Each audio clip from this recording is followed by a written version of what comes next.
देव दीपावली का दिन हो, 7 पुष्प, कितने फूल? 7 पुष्प। देव दीपावली के दिन कोई भी 7 पुष्प, कोई भी जो तुमको मिल जाए, 7 पुष्प अपने घर के पास में, घर के अंदर जो मटका होता है, हंडा होता है, पानी का बर्तन होता है, रसोई घर में जहाँ तुम पानी भर कर रखते हो, 7 पुष्प को उस स्थान पर रखिए देव दीपावली के दिन। और देव दीपावली के दिन सुबह के समय पर अपने उस परिंडे की जगह पर, मटके वाली जगह पर, हंडे वाली जगह पर रखकर 7 घी के दीप रसोई घर के अंदर प्रज्वलित करिए। 7 दीप की पूजन करिए और पूजन कर कर वो 7 पुष्प जब दीप ठंडे हो जाएं, पूर्ण तरह से आनंद के साथ सुबह के समय जब आप पूजन कर लें, उन 7 पुष्प को दिन भर में से कभी भी देवाधिदेव महादेव के दरवाजे पर, शिव के दरवाजे से मतलब है शंकर के ऊपर, अगर शिव के मंदिर नहीं जा सकते तो बेलपत्री के नीचे, बेलपत्री के नीचे भी नहीं जा सकते तो पवित्र नदी के तट पर, या पीपल के वृक्ष के नीचे, या आंवले के वृक्ष के नीचे वो 7 पुष्प को अपनी कामना कर कर लक्ष्मी प्राप्ति के लिए कुछ देर रख दें। रखने के बाद 1 पुष्प उसमें से वापिस बाबा से कुबेर भंडारी का भंडार भरने के लिए लेकर आए, उसको अपने पास में रख कर देखना, अगले साल जब देव दीपावली आएगी तब तुम्हें याद आएगी कि बाबा ने भंडार भरा, खाली नहीं रखा। तो 7 पुष्प 7 दीप, सुख देने वाली देव दीपावली का वर्णन कल की कथा में हम स्मरण करेंगे, उसको सुनेंगे हम उसको। सहज नहीं है शिव। आप देता हूं, पृथ्वी पर तुम्हें अश्वी बनकर जन्म लेना पड़ेगा, घोड़ी बनकर जन्म लेना पड़ेगा। लक्ष्मी जी हाथ जोड़कर पति के चरणों में नमन करने लगी, आप मुझे क्षमा करो। नारायण कहते हैं तुम्हें जाना पड़ेगा और आज का दिन तुम मृत्यु लोक में जाओगी, पर कल तुम्हें अश्वी बनकर जन्म लेना ही है। लक्ष्मी जी उसी समय पर बैकुंठ से, स्वर्ग से पृथ्वी पर आ गई। जब पृथ्वी पर लक्ष्मी जी आई, लक्ष्मी जी ने देखा, जैसे पृथ्वी पर आकर लक्ष्मी जी देख रही कि बहुत घोर अंधेरा है, भयंकर अंधेरा।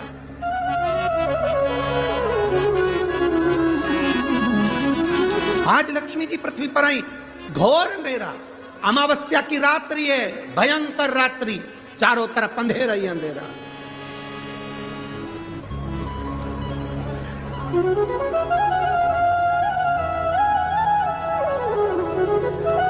लक्ष्मी जी पृथ्वी पर आते से मृत्यु लोक में जब भ्रमण करने लगी, और भ्रमण करते करते लक्ष्मी जी ने विचार करा मैं कहां जाऊं, एक रात्रि की बात है, आज मैं इस अंधेरे में कहां जाऊंगी। रात्रि का समय था, लक्ष्मी जी भ्रमण करती हुई चारों तरफ देख रही थी, सबके दरवाजे बंद थे, सबकी खिड़कियां बंद थी, सबका द्वार बंद था, कहीं लक्ष्मी जी को जाने की जगह नहीं मिली। एक दरवाजा खुला था और वहां पर एक मिट्टी का दिया जिसमें से प्रकाश टिमटिमा रहा था। लक्ष्मी जी उस घर के अंदर प्रवेश करी। एक बूढ़ी मां बैठी कपड़े को सिल रही थी। बूढ़ी मां वस्त्र बना रही थी।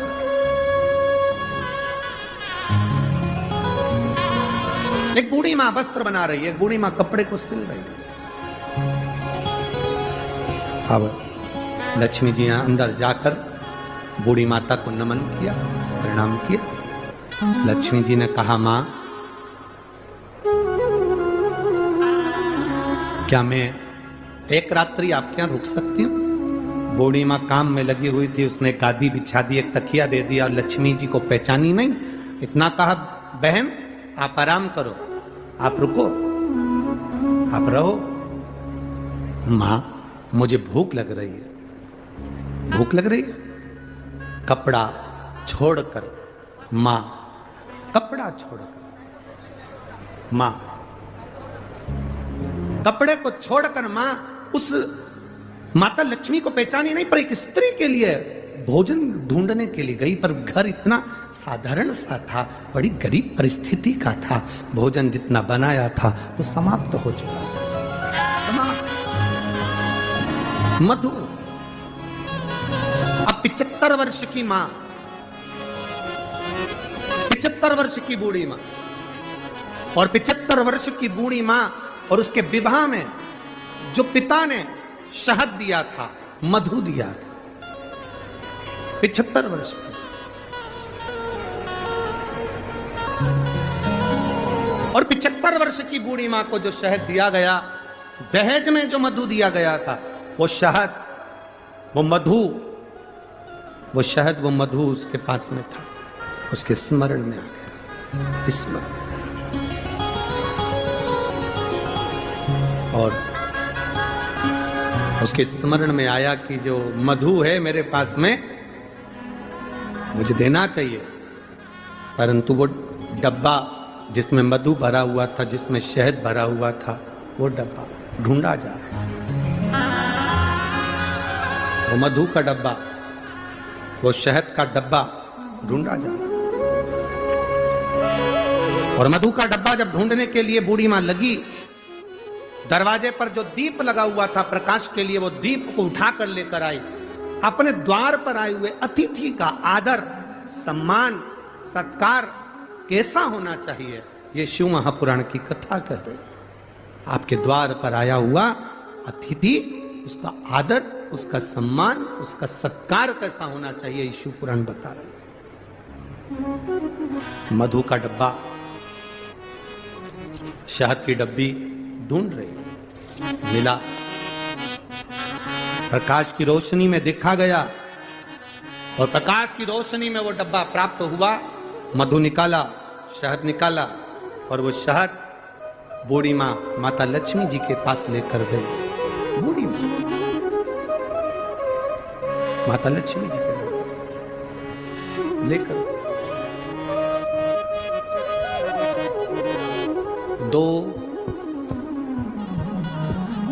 33 कोटि देवी देवता में 2 देवता ऐसे हैं जिनको मधु शहद प्रिय है, और उस मधु शहद की प्रियता में वो अपने पास का जितना वैभव होता है वो प्रदान कर देते हैं। 2 देव, एक देवाधिदेव महादेव, 33 कोटि देवी देवता में एक देव ऐसे हैं जिनको महा संबोधन से संबोधित किया गया। कौन है वो? जम के बोलो जरा। महादेव, जिनको महासंबोधन से संबोधित किया गया, संबोधित किया।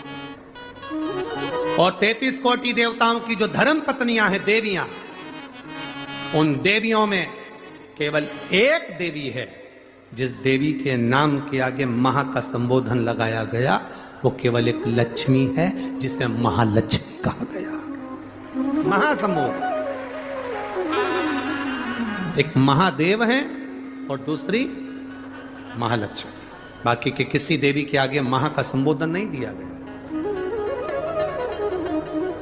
महालक्ष्मी का संबोधन त्रिदेवी में, पार्वती मैया हो, सरस्वती मैया हो, उसमें महालक्ष्मी का संबोधन, महासंबोधन। महालक्ष्मी का संबोधन त्रिदेवी में, पार्वती मैया हो, सरस्वती मैया हो, उसमें महालक्ष्मी का संबोधन, महासंबोधन लक्ष्मी के आगे आया। और त्रिदेव में महासंबोधन देवाधिदेव महादेव के सामने आया। इसलिए इन एक महादेव और एक महालक्ष्मी, ये 2 देवता ऐसे हैं, एक देवता एक देवी ऐसी हैं जिन पर मधु का प्रयोग सुख प्रदान करता। अब दुनिया के लोगों ने कहा, गुरु जी आप एक बात कर देते हो, एक देव महादेव और दूसरे नंबर पर देवी लक्ष्मी महालक्ष्मी, जिन पर मधु का प्रयोग मुंह होता। एक हमने पहले कथा में कहा था कि उसका लोगों ने उपहास भी किया, हंसी भी उड़ाई, पर लोगों ने उसका प्रयोग करा तो फल भी पाया। आज भी उस पत्र को, यहाँ पर भी एक पत्र है उसका, हम बताएंगे। हमने कहा था कि बीज पत्ती पर शहद लगाकर जब आप अपनी पूरी मेहनत करें, पूरा कर्म करें और अच्छी मेहनत में तल्लीन रहें, और मेहनत करते हुए जब किसी कार्य के लिए जाएं तो मध्य पत्ती में मधु लगाकर, शहद लगाकर, सुना था कि नहीं सुना था, शहद लगाकर शिवलिंग पर उसको लगाकर फिर जाइए, कार्य में सफलता मिलती है। ये हमने कहा था। अब दुनिया के लोग भले हंसे, पर जिन्होंने स्कंद पुराण पढ़ी हो, कूर्म पुराण पढ़ी हो, लिंग पुराण पढ़ी हो, मत्स्य पुराण पढ़ी हो, और जिसने कभी जिंदगी में एक बार शिव महापुराण का स्मरण करा हो या देवी भागवत का स्मरण करा हो, तो उसमें मधु का, शहद का बड़ा महत्व बताया गया। मधु का, शहद का बड़ा महत्व। शहद, मधु एक देवादिदेव महादेव को समर्पित करने वाला और एक मां लक्ष्मी को समर्पित करने वाला क्या देता है, ये शिव पुराण की कथा कर रही है। जब बूढ़ी मां के पास में कुछ भी नहीं था, 80 साल, 70, 80, 50, 60 साल पुराना शहद, मधु रखा था। शहद,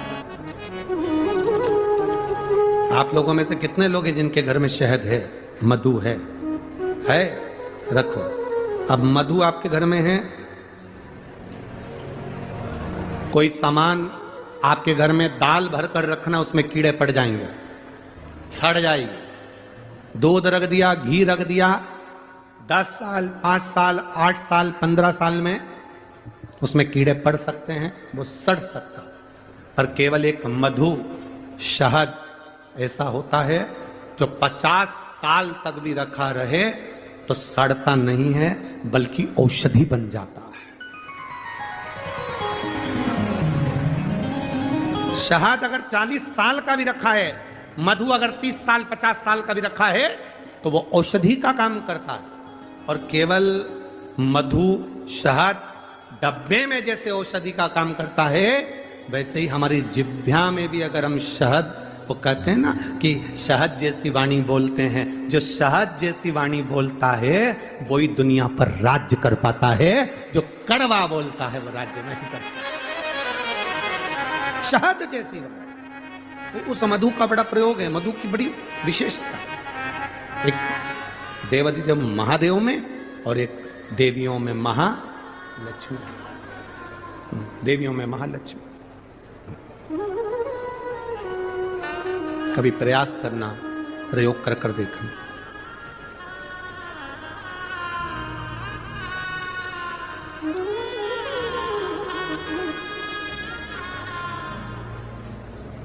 कभी प्रयास करना।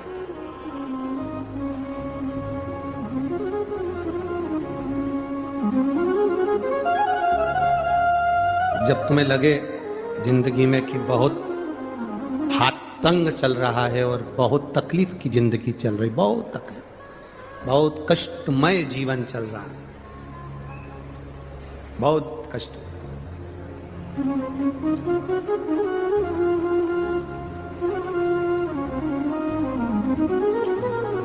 एक देव दीपावली आती है, कभी तुम लोगों ने पढ़ा? पंचांग में, कैलेंडर में उसका वर्णन आता है। पढ़िए देव दीपावली, अरे बोलो तो जम के पढ़िए। एक देव दीपावली आती है, एक दीपावली, एक देव दीपावली। इन दोनों दीपावली के दिन अगर प्रयास करना, अगर बहुत कष्टमय जीवन चल रहा हो, फैक्ट्री भी ना चले, दुकान भी ना चले, व्यापार भी ना चले और कर्जा बढ़ते जा रहा हो, टेंशन ही टेंशन पूरी जिंदगी में हो रहा हो, कहीं से संपदा आ नहीं रही हो, धक्के की जिंदगी चल रही हो, तो एक बार मधु का प्रयोग कर कर देखना।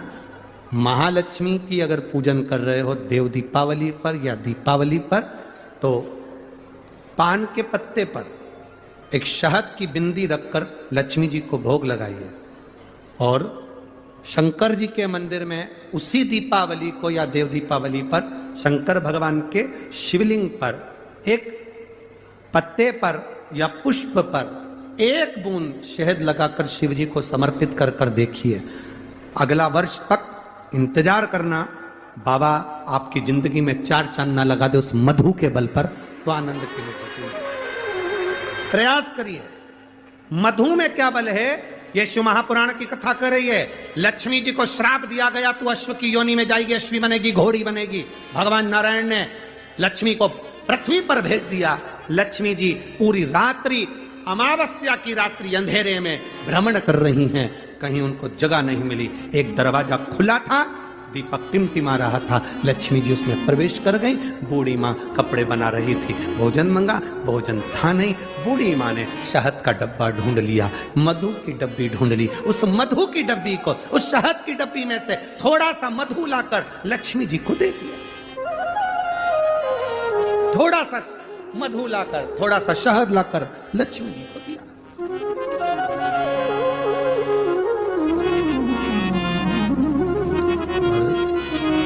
कहां से लाऊं लड्डू, कहां से लाऊं पेड़, घर में होए तो लाए ना, कहां से लाऊं।